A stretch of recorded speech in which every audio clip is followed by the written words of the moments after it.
Hello there! Today's episode is topical. Or is it?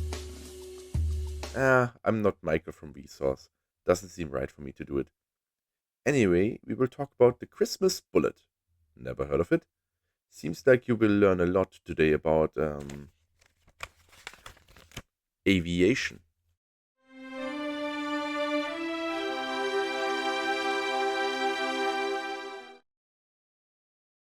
So, yes, to get it out of the way, this actually has nothing to do with Christmas.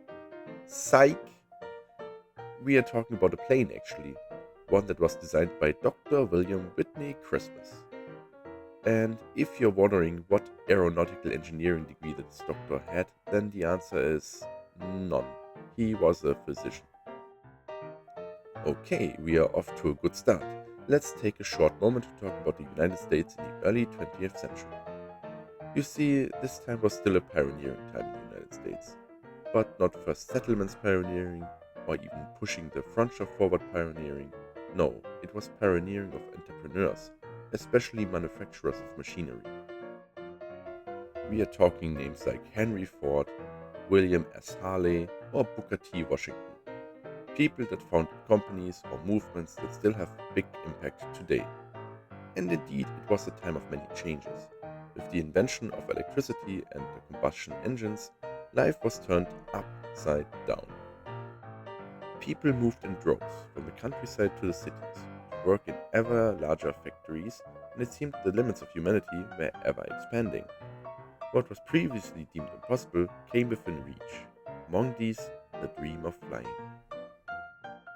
Among the first men to soar through the skies was German engineer Otto Lilienthal, who managed to build gliders that were able to carry a human body through the air. His invention inspired the American brothers Orville and Wilbur Wright to construct self-propelled flying machines, the first airplanes. Only a few years later, the Wright brothers had their own company, manufacturing planes. And they were far from the only ones. Famous companies like Boeing had their start in that time. But many of these companies would also eventually fold. Even the famous Wright company did not stand the test of time. So, in other words, it was hell or high water for a lot of aeronautics companies at the time, and even being an absolute expert in aircraft design and engineering would not guarantee your success. Enter Dr. William Whitney Christmas, a man with zero experience or knowledge, but a big dream. Christmas was born in 1865 in Warrenton, North Carolina, but soon left his home state to study medical practice in Virginia, and getting his doctoral degree in Washington, D.C. in 1905. When exactly his fascination with airplanes started is unclear, but he drew quite many in his sketchbooks. By 1908, he claimed to have built and crashed his first biplane. No records of it exist, so I guess we'll have to take his word for it for now. His next plane was the Red Bird, of which photographic evidence exists. He presented it at an aviation convention in Boston in August 1910. He then founded the Christmas Aeroplane Company in Washington, D.C. At least so he claimed. Through the next year, his supposed company kept changing names. Nothing suspicious here, Christmas was definitely not a con man at this point. Eventually, World War I broke out, and airplanes suddenly became an important part of warfare. The US military contacted several airplane manufacturers in order to find the best machines for the war effort. Of course, Christmas wanted part of this pie. He just had not found the right partners to actually build his latest plane. Then he contacted the Continental Aircraft Corporation, one of the upstart companies that hoped to get a big wartime contract. Their chief designer, Vincent Bernelli, was a newcomer as well, having just designed his first plane in 1915, a night fighter for the US Army. The US Air Force, by the way, did not exist yet as a separate entity. Unfortunately for him, his design was shot down. Get it? Shot down and it's a plane design?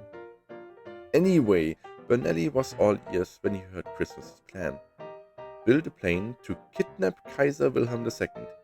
Yes, that was the grand idea. Thus, the concept of the Christmas bullet began. A one-seated scout plane, that should be fast and have a low profile. Perfect to stealth behind enemy lines and snatch that pesky Kaiser right out of his palace in Berlin. To be honest, this freaking rules so far. The plane was mostly made out of wood, not metal, which was not completely unusual for the time. Supposedly, this was to make the plane light and have a low air drag, which, according to people with a better understanding of this than me, it does not actually achieve. The whole thing was powered by a Liberty 6 engine, which was based on the German airplane engines by Mercedes, reverse engineered from captured Fokker planes.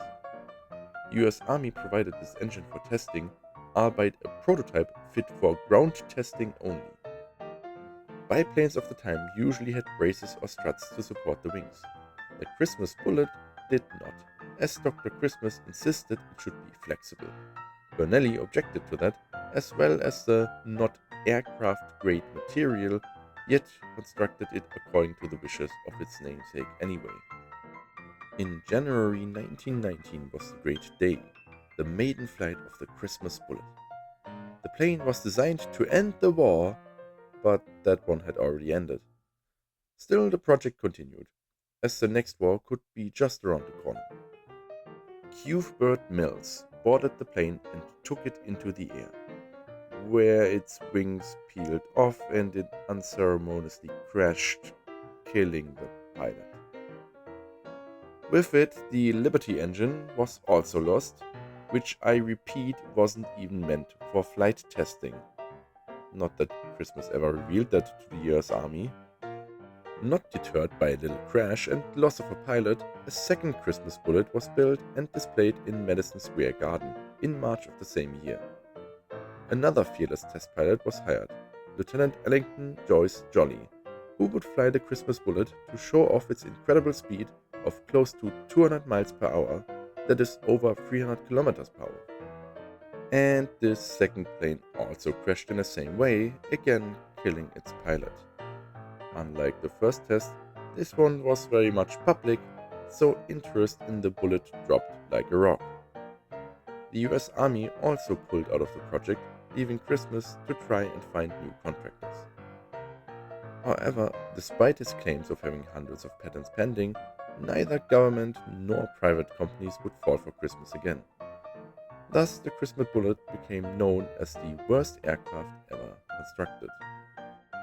Continental Aircraft went under 5 years after the failure of the Bullet. They never managed to get a contract for another plane. Bernelli, however, found success with other airplanes, especially commercial airliners and freight planes. He even pioneered the flying wing design, which can be seen in a lot of Northrop planes today, like the B-2 bomber. Well, this concludes the story of this horrible airplane and its bizarre inventor. I hope you enjoyed it, and if you did, please leave a like, comment, and subscribe if you haven't done so yet.